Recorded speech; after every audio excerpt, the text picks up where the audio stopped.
I worked in the first solar plants in the continental U.S. in the early 80s. My home was on the cover of the world's largest renewable energy magazine, so this is my background. My goal has been to alert the public there is a mountain of toxic material falling on us, period. Before about 5 years ago, our skies were typically blue, and now you see it's covered with lines and haze, and virtually nothing you see on the horizon, nothing you see in the sky above us is a natural cloud. I mean, it is virtually all the remnants of these aircraft lines that you see fanning out, spreading into clouds, artificial clouds, but the sky is a very dirty look to it. There's not the white cloud blue sky that we had only a few years ago, but it looks like there's some sort of massive industrial activity or forest fires burning over there, and we see that typically every night. You see even down to ground level, the clarity drops off significantly, and we don't see that except for the days when we have these long, lingering trails that spread and cover the whole sky, and on certain days you can see these trails actually dropping vertically like a veil. We assume the particulates are descending, and we have the test to prove that we are being inundated with levels of aluminum and particulates that are literally tens of thousands of times what would already be considered high. So we're not talking about exposure to a slight percentage higher of these toxic materials. We're talking about quantities, for example, off the side of Mount Shasta. If you can pan back, that's a landmark in Northern California, considered to be a pristine water source. Aluminum or snow sample off the side of Mount Shasta tested 61,000 parts per billion. This is just ordinary snow water, and people are drinking this stuff when they're hiking on the mountain.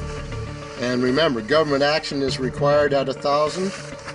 This is 61 times over the government limit, and our hikers are drinking this poisonous water on Mount Shasta Mountain itself. God. Barium, 83. Strontium, 383. So this summer, the people climbing are drinking poison. Basically. I certainly wouldn't want to drink 61,000 micrograms per liter of aluminum. And again, we've already seen in 5 years soil pHs in this area that have escalated 10 to 12 times, and we can prove that conclusively. Well, this is not speculation. We can prove conclusively that these metals have been in the rain. We have duplicate samples. Bachelor of Science in Forestry, International School of Forestry at Missoula. Master's in Zoology, specialized in aquatics. 35 years with the U.S. Forest Service as a wildlife biologist. And before that, several years with the USDA Soil Conservation Service as a soil conservationist. Also have run the botany programs, range and grazing programs. And I continue that today. Right now I do a lot of master gardener consultation work. When I started this garden back in about 2005 or so, the pH here was 5.5, 5.6. This is the old soil survey of the county. You can look at the page right here. This is my soil right here. It's a Dietz 125, 126 here at my house. And here, the soil reaction pH should be between 4.5 and 6.0. And over there in the pure mud, it's even a little darker. It's 6.8 right there. And what can this do to plant life and ecosystems? Well, you haul one of these things out and you start looking at the little things that are crawling around the soil. A lot of times they aren't there anymore. The little soil arthropods that you can barely see on a microscope, you can actually see movement with this.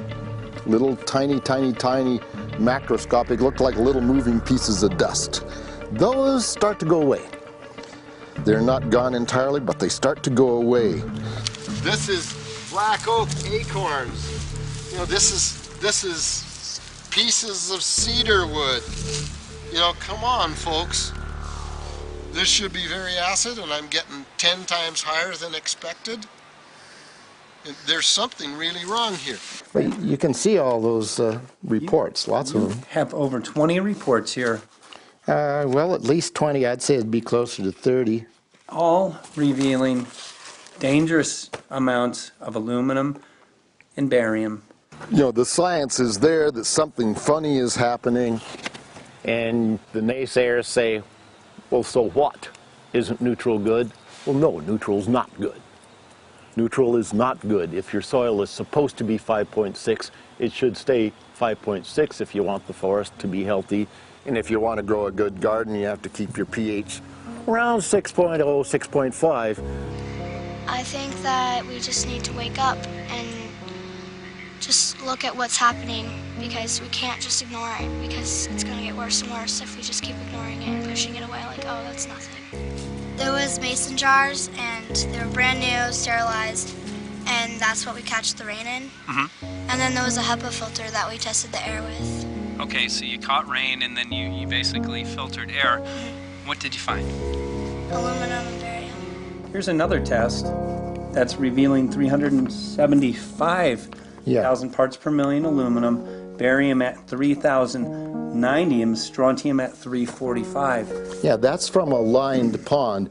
With EPDM fish-safe pond liner. There is no chemicals, manufacturing materials at all in that pond liner that's available to the aquatic life. It's designed for that purpose. The well that feeds this pond has been tested and retested. ND, no detectable aluminum, 0. The only other place this pond can receive water is rainfall. We are located on a filtered, forested hilltop, miles and miles and miles away from any industry, highway, and so forth.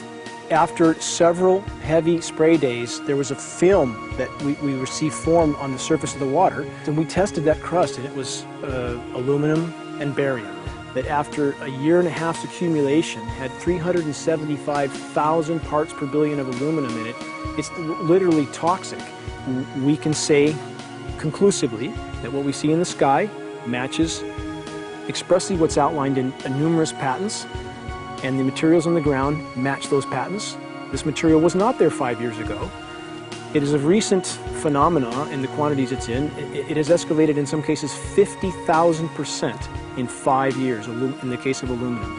From our original baseline reading of 7 parts per billion, which was already high, it has escalated up to 50,000% in 5 years. And we've seen profound changes in that time. Dr. Leonard Time, PhD in chemistry, I cross-checked with him, and he says the oxides of aluminum, barium, and strontium will drive your pH into the coastal, from an acid soil like this up into the neutral. There's no question about it. And that's exactly... That's exactly what you see happening. Wow. I have a doctorate in inorganic chemistry from Oregon State University, in which I was working with different metals and oxidation states, and then did a postdoctorate work at Brandeis, where I was working stabilizing off oxidation states of different metals. The goal is to sort of figure out how everything fits in the dynamic equilibrium of life. I was working with Francis up in Mount Shasta, and he showed me some rainwater analyses that had to do with levels of aluminum, strontium, and barium in the atmosphere. So I feel the major toxin in these chemtrails is the aluminum. And from the levels we were looking in at Mount Shasta, this is totally, totally unacceptable. When you get to metals and biological systems, you're no longer talking about the bulk aluminum that people think about when they're drinking from soda pop cans and that. So once it gets to the aluminum oxide stage, it just forms a plaque within your arteries and shuts down life. When you take elements that normally aren't out in the environment and you start putting them in the environment, it raises some serious red flags. Aluminum is a very specific, nasty and biological systems. It takes that site and it never lets go, and it shuts down the site, and that's it. And so as you accumulate aluminum over time, it causes major neurological damage because it ends up as aluminum oxide that's essentially stuck in place and can't be flushed out by normal systems. At the core of everyone's condition, there's always some level of toxins. And aluminum is known to have cancer-causing effects. The half-life is decades. I think that we should be working on taking more of these toxins out of our environment instead of adding more toxins in. It's very concerning that if we add more toxins to our environment, that will be increasing the rates and risks of cancers. Even one patient is not worth it. So sad that they would consider putting aluminum in our environment to affect something when they could be causing so much more damage. Wherever the material is coming from, it is there. The amount of metal falling on us cannot be disputed. Absolutely, this is not speculation. The amount of metal in the last 4 years, as I said, have increased to a degree of thousands of times, and California Air Quality Resources Board has studied the aerosols from China. These metals are not amongst them.